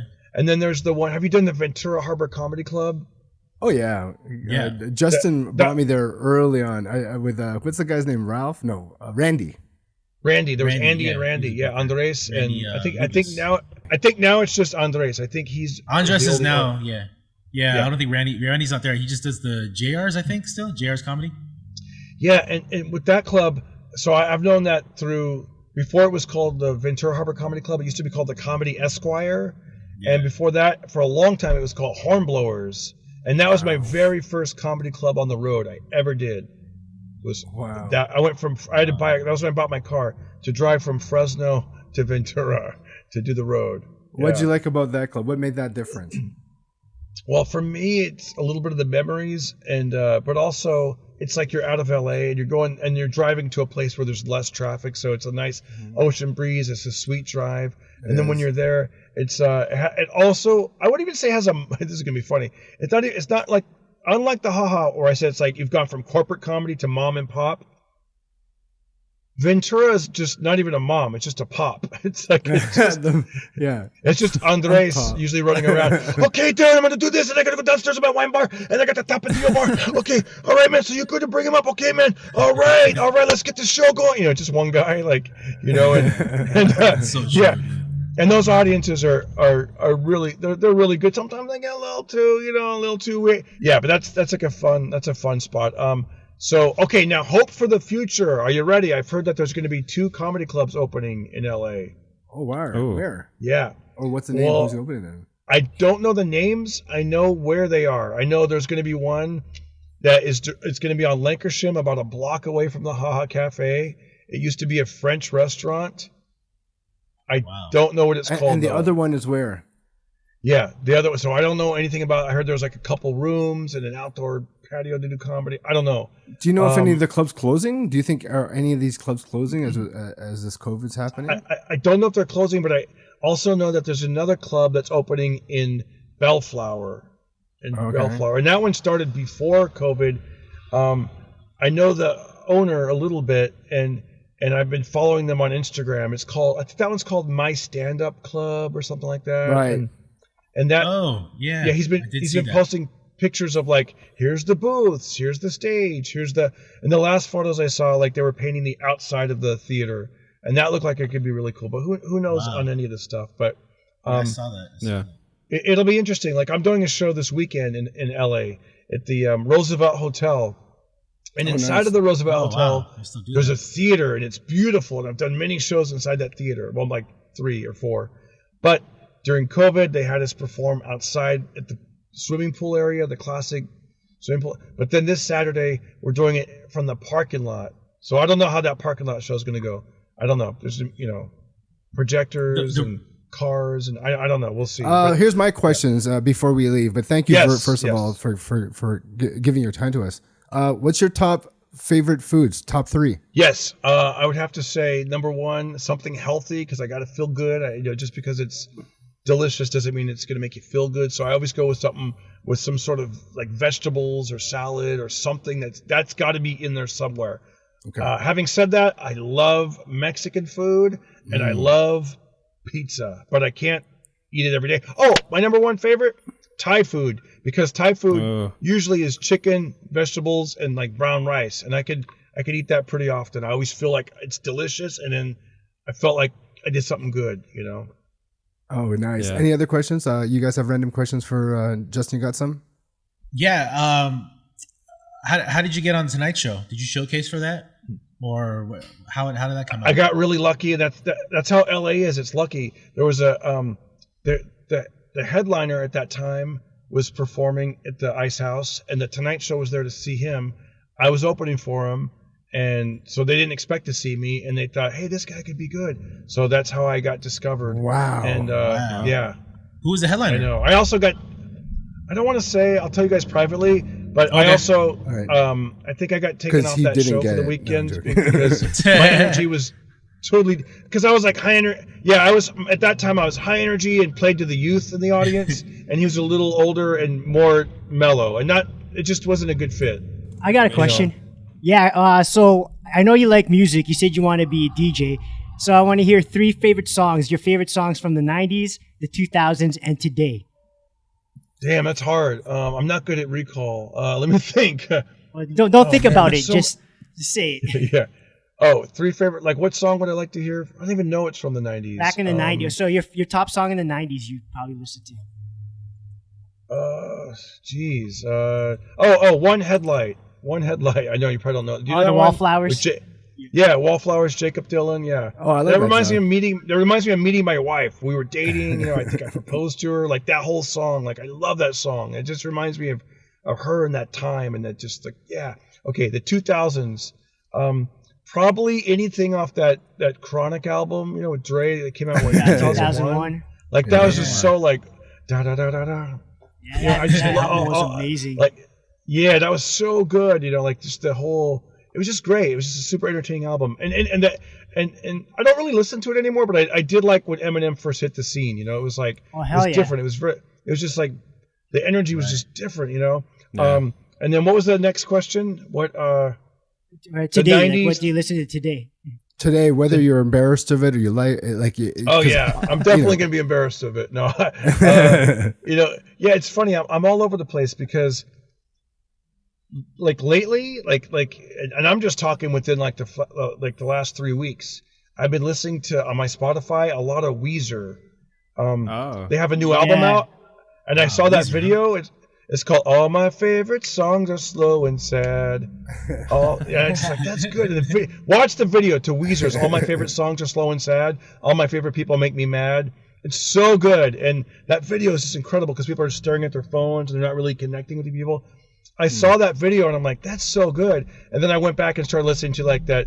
Remember like the sweater song, "Pull My Sweater," and then the Happy Days one, so yeah, I've been Buddy Holly. I've been pumping like Weezer like on the road, but I also get this, man. I got this whole other side that I love, like blues music, because I love the lyrics. Just how I discovered rap for myself back in the 80s. I like listening to blues and just the way that they've turned the phrase and like I heard this blues song a few months ago, and it's called. And this guy's complaining about his wife, and he says she nuts up, she nuts up, she nuts up. Like how they're having a great day, and all of a sudden out of nowhere, ooh, she nuts up.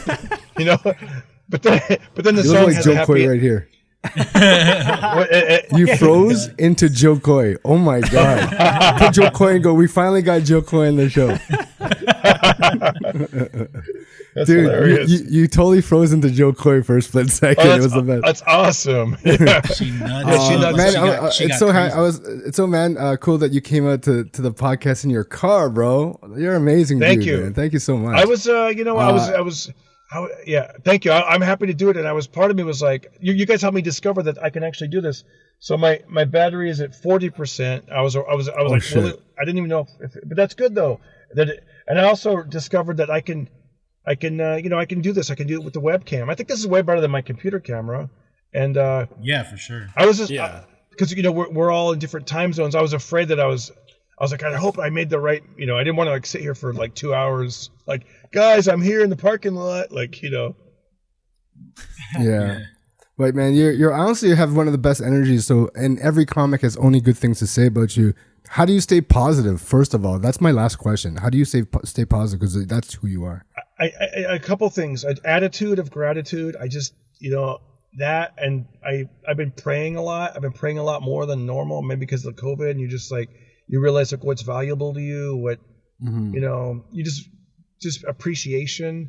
I only have so much battery life on this, and this will be a long story. But I was raised in a foster home. I'm adopted, so. From the early starting of my life, man, it was there was definitely some struggles and some things that suck. And I look back at my childhood, and so when I moved out of the foster home, and I realized like, wow, I have this whole freedom in a new world, and I got reacquainted with my grandma and grandpa, my natural family, and so I think that just started with a little bit of a religious upbringing, and then also an appreciation to be like, all right, I'm my own person, and just whatever. So I think that's what that comes from. That energy you have is felt among all the comics, because there's not a comic that can't say that when you come into a room, we all feel that good energy, man. And that's probably where it comes from. And you know what? Not a lot of comics have that. So that's something I feel, and we all should all try to do and give out too. Because honestly, right now, people are going through some shit, and you're still positive, still working. I see you still boxing outside with your kid, so like it's a good inspiration to all comics, man. I love it, man. I one of the a really positive but interesting and yet heartbreaking experience that I had. Brody Stevens, the famous, wonderful comedian, sadly no longer with us.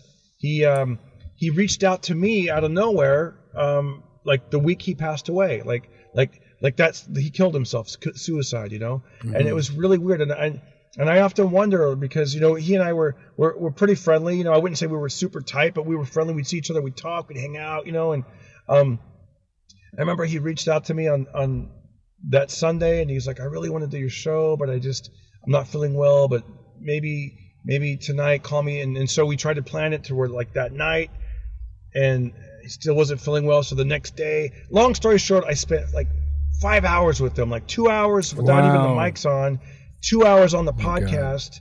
And then after the mics were off, we hung out for another hour, and I'll never forget, like this is one thing when it's through a computer camera, but sitting in someone's home with a kitchen table and, you're not looking at a phone, you're literally like at each other, looking at eeach other. And he was, we're talking, and I felt like this great connection. I remember like, he gave me a hug goodbye, and he gave me like some beanies and sweatshirts and some of his stuff. And he even made a joke. He goes, because, they say when people give away their stuff, it means, and he's like, but this isn't that. This is just extra like swag people, and I remember like driving home going, that was a great episode. And I'm so happy because I was just like, man, this is, I think I hadn't done that many episodes, and I was excited to be like, wow, I'm figuring this out, man. Like I'm figuring out how to, film. You know how it is, Ron. You're filming and you're learning how to get a crew together.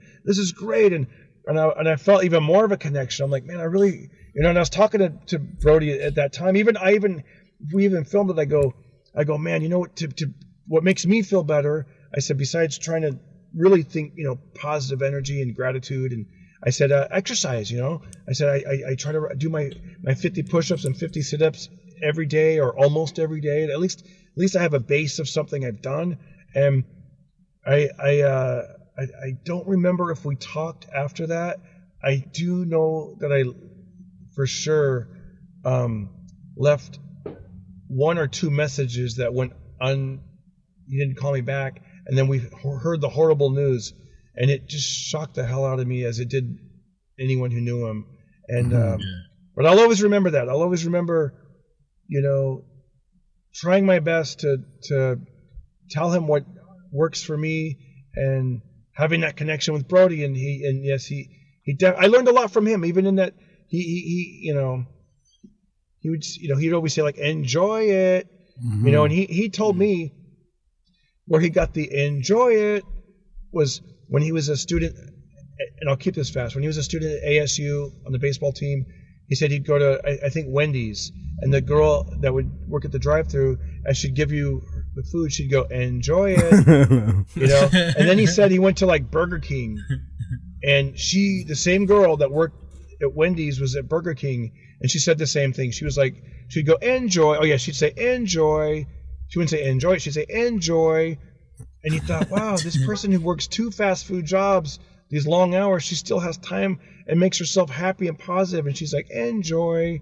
And he just kind of took that, and he said he'd be in the dugout and he'd be with the other baseball players, and he'd be like, enjoy it, and it just kind of caught on. And I don't know, it just I thought that was something nice that he shared with the world. Yeah, I think it's great that she even took that approach to 2 jobs, working fast food, and still was trying to be positive. So that's a crazy ass story and inspiration to another person. Man, that was an amazing ending. Your story was the perfect ending for the podcast, man. Your timing has always been impeccable. Thank you. Man. Thanks for having me on, you guys. It's good to see you, man. Yeah, thanks for having me. I really, really appreciate it. And you know what? Enjoy it. Take care, man. Thank you so much, and we'll definitely hook up back when this stuff gets to some kind of normalcy. We'll see you, man. Absolutely. For sure. Is that your goal is to eventually, once get a little bit normal, you're gonna come to LA? Yeah, I'll be back. Yeah, it's just now I'm not gonna go until I get shots and get stuff more for myself. When you said shots, I was thinking like headshots. You mean like After 25 years, I think I should start getting them.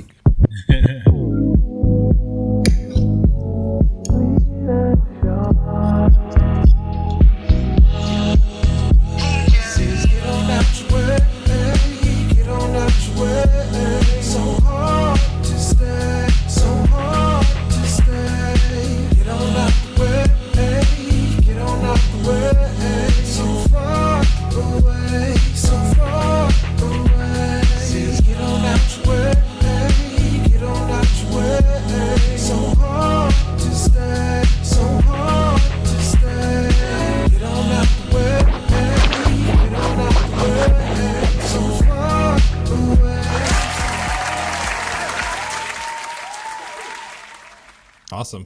Damn, I like that song so much more than a regular intro. What is that? Oh, it's from his name's Mizzard of Oz. He's Mizzy. He's actually from Kenora, Ontario, half Filipino, half white. Moved to BC, and he's in a rap group, and that's one of his songs. Can you give it to us so we can use for the show? Copyright it, or it's Oh copyright? yeah, no, yeah, it's called Dem Rose Boys. It's called Way. Yeah, I'll definitely ask him, and maybe if you want to use that as your new intro, we can definitely. That's do that. a new. Throw the other one because it reminds me of another producer we don't like. Listen, guys. No, I'm just joking. All I right, think cool. you're holding your mic wrong. Am I? Oh, it's upside down. Oh, sorry. You hold it like you're a truck driver. Like, hey, breaker, 1-9. That's wrong. There. Oh, yeah. There you go. Breaker. Oh, man. See, I'm telling you, Justin, you are mature for, how old are you, 25? I wish. No, not you. You're fucking immature. Ronnie. You said Justin. You said Justin. Yeah, you said No, Justin. I was like, hey, Justin, is Ronnie... And that's what I said. I meant to include you in our conversation. But you're 25, right, Ronnie? Yeah, just turned 25. And then yeah. Justin's 35, right? Or 36? 36. I'm 46. So there's almost and Jimmy Earl's 56. If he was on this show, it'd be too many generations of Filipino comics. How old are you, Jed? Yeah. I'm 41. 41. Yeah.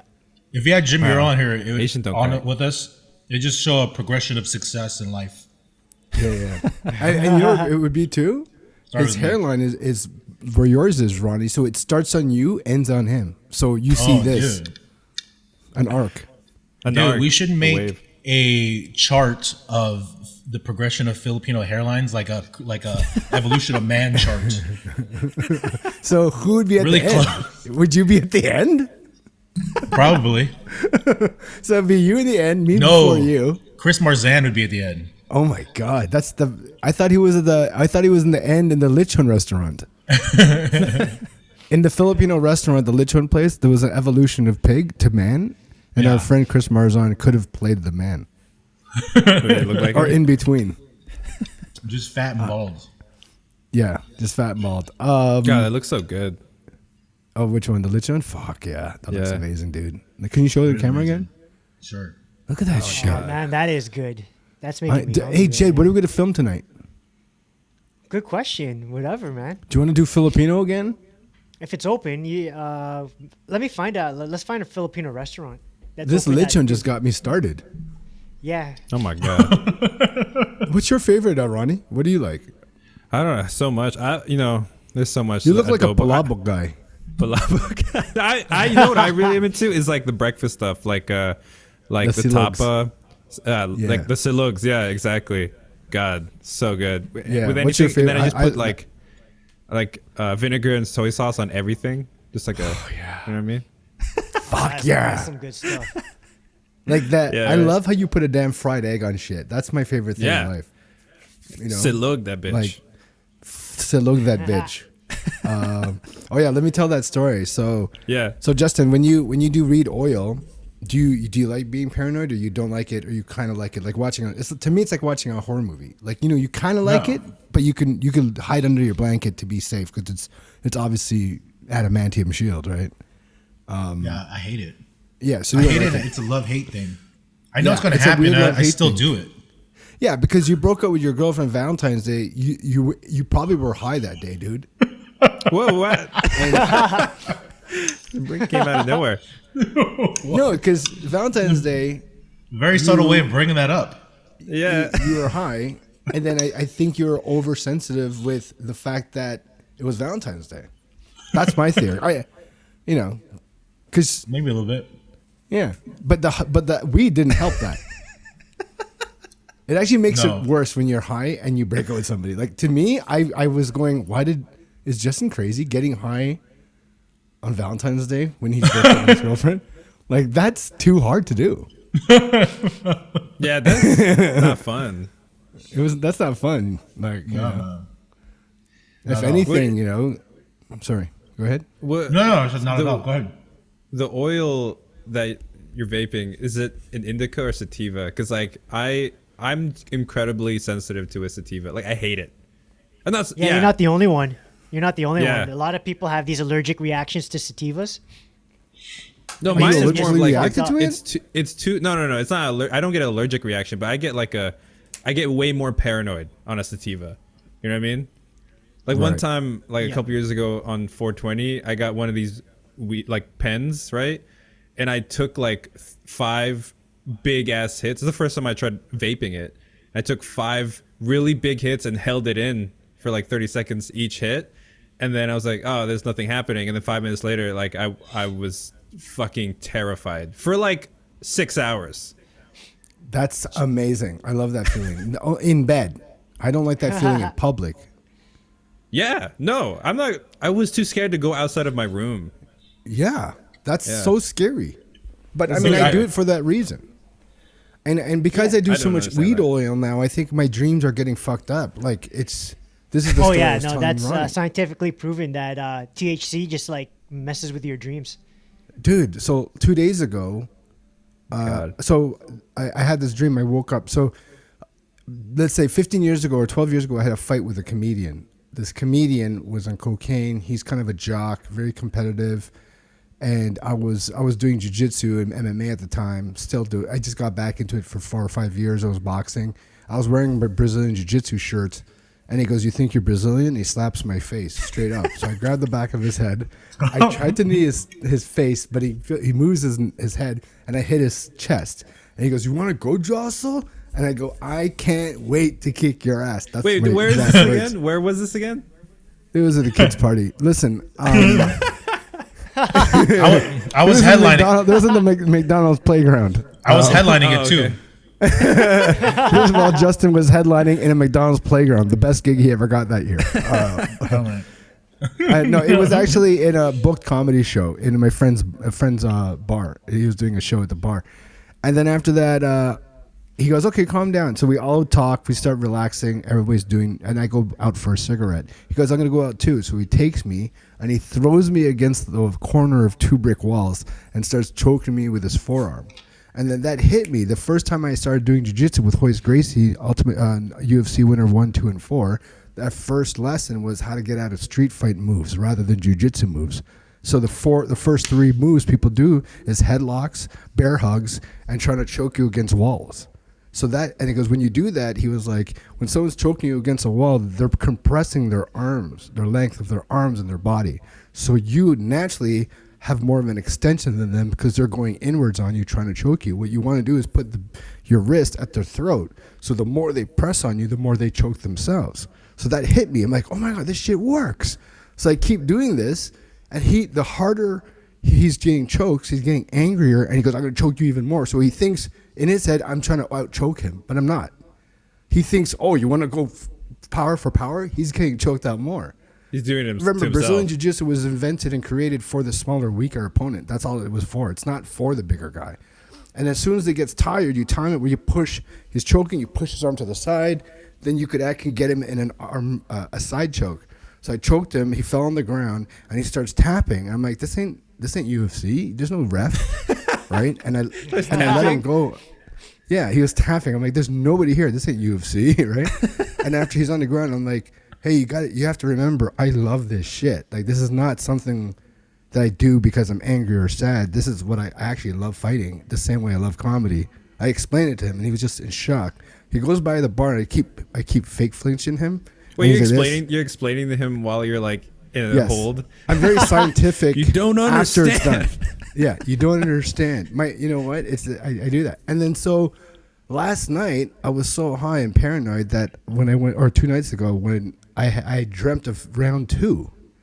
So it was the same bar, and he came back, and I'm like, oh, we're here again. Okay, I guess I have to do this open mic. And he goes, you want to fucking go again, Josol? I'm like, what? And I'm like, wait, I haven't been training for 10 years. And then he took me and he started choking me, and I couldn't do my moves properly. I'm like, oh, this is bad. And so we start fighting, physically fighting, punching each other. In my head, in my dream, I swear it was like an hour straight. And it probably was because I woke up after I beat him. I like knocked him out, and I sleep with like 8 pillows. There's no pillow on the bed. I had my socks on. There was 1 sock on. right? And my heart was beating and I was profusely sweating. And I thought I honestly woke up thinking I had COVID. So that's what happens when you change your strain of weed. It just your mind just goes insane. Maybe you used one too many full squirts. Yeah, you did too. You did too much there. Yeah, because I think I was fighting for an hour straight. Like there's a crack. Bed. Look at this. There's a cracked glass here, and I don't know why. If you look, I cracked this glass. Oh my god. Oh wow. Yeah, How did that happen? And I was half off the bed when I woke up. So I'm like, I could have been kicking. Just imagine like him sleep fighting his mirror. Yeah, if Marita walked in on you. Well, that's the thing. I woke up this morning and Marita was dead. So someone stabbed him and sucked his penis. He's still dead. He's just laying on the ground right there. Yeah, I was like, I gotta do a podcast first. Yeah, man. For me too. I see weird things, man. What It's do you crazy. see? You saw like a spirit, right? Like a black shady thing. Yeah, one time I thought I saw like it was like maybe was it Grim Reaper?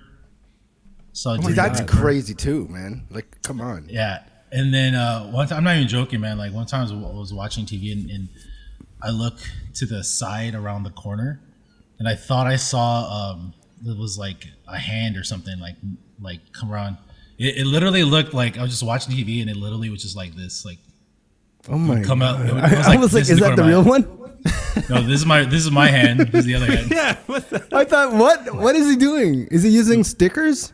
No, it was like this. So I was like watching it, and I was like this, and I was like, that's not real. And then I went back like this. That's what you say. That's what you say when girls dump you. I don't believe it's over. Yeah, that's not real. None of this is real. It's all in the mind. Why is Yeah, your man. penis not hard? What are you telling me? It's hard as rock. Yeah.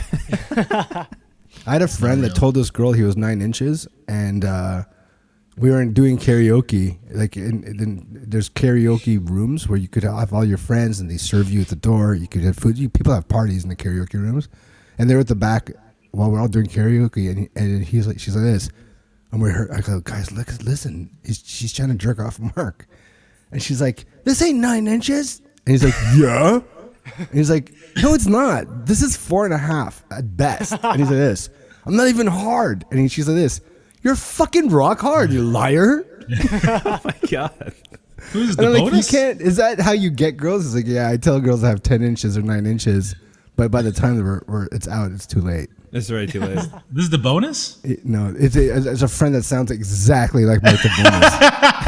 and the same name. Yeah, it's not. Same, he's same name, same sounding voice, but it's not Mark the I bonus. swear it's not. It's Mark Chen. He's Chinese Jamaican. And I swear he sounds like Mark. Hey, is that good enough? Yeah, it's cool. It's cool. Like, we can. I guess we could do plugs and then outro music. All right, Ron Josol, thank you for watching episode 40. Please follow me Instagram at Ron Josol1, and IG is oh no, that was my IG. My YouTube is just Ron Josol, and keep watching our show. Every Monday we'll be uploading new episodes. Yep. All right, who's next?